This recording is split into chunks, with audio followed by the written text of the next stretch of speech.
Hello guys, welcome to my YouTube channel the Calcutta junction. আমি ঋত্বিক। আজ থেকে শুরু হচ্ছে আমাদের মুর্শিদাবাদ ট্রিপ। এই ট্রিপটা পুরো দুদিনের, আর আজকের ভিডিওটা হচ্ছে আমাদের ডে 1 ব্লগ। পুরো সকালবেলায় আমাদের যাত্রা শুরু, একেবারে সকাল 6:50 ট্রেন ধরতে হবে, তাই জন্য ঘর থেকে বেরিয়ে তাড়াতাড়ি করে ক্যাবে করে চলে গেলাম কলকাতা রেল স্টেশনে।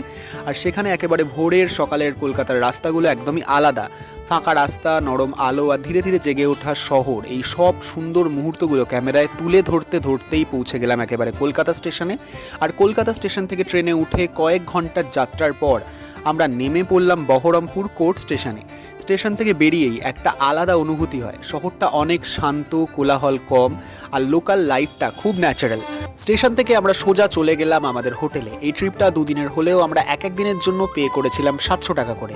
তো হোটেলটা খুব বিলাসবহুল ছিল না, কিন্তু পরিষ্কার আর আরামদায়ক। এক রাত থাকার জন্য একদম ঠিকঠাক। হোটেলে একটু ফ্রেশ হয়ে আমরা বেরিয়ে পড়লাম লোকাল ঘোরার জন্য।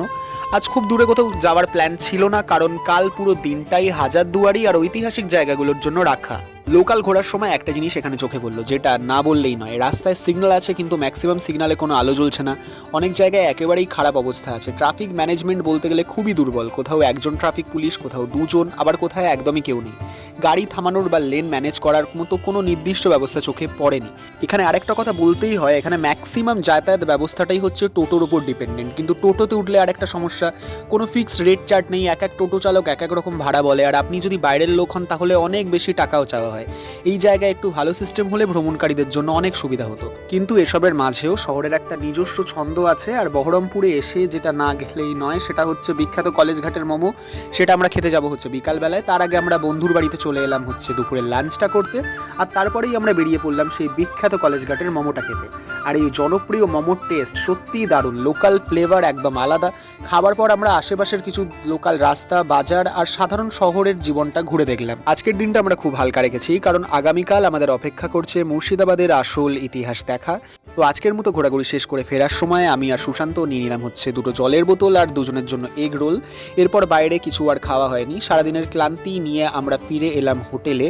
আজকের ভিডিওটা এখানেই শেষ করছি। আগামী ভিডিওতে দেখাবো হাজারদুয়ারির ঐতিহাসিক স্থাপত্য আর মুর্শিদাবাদের গৌরবময় ইতিহাস। ভিডিওটা কেমন লাগলো অবশ্যই কমেন্ট করে জানিও। আর তুমি কোন জায়গা থেকে এই ভিডিওটা দেখছো সেটাও লিখে দিও, তাহলে আমি বুঝতে পারবো যে কোথা থেকে তুমি দেখছো। হ্যাঁ, তোমাদের যদি আমার এই ভিডিওটা ভালো লাগে তাহলে অবশ্যই লাইক করো আমার ভিডিওতে, আর সাবস্ক্রাইব করে পাশে থেকো, কারণ তোমাদের এই একটা সাবস্ক্রিপশন আমাকে অনেক অনুপ্রেরণা দেয়। আর সাবস্ক্রাইব করার পরে বেল আইকন প্রেস করতে ভুলো না। এতে কি হবে কি, আমি যখনই কোনো ভিডিও ছাড়বো সেই নোটিফিকেশনটা তোমরা চটজলদি পেয়ে যাবে। তো আজকের ভিডিওটা এখানেই শেষ করছি, আর এর পরের ভিডিওতে তোমাদের দেখাবো হাজারদুয়ারি সহ আরও বিভিন্ন ঐতিহাসিক জায়গা। তো থ্যাংক ইউ গাইস, পাশে থেকো।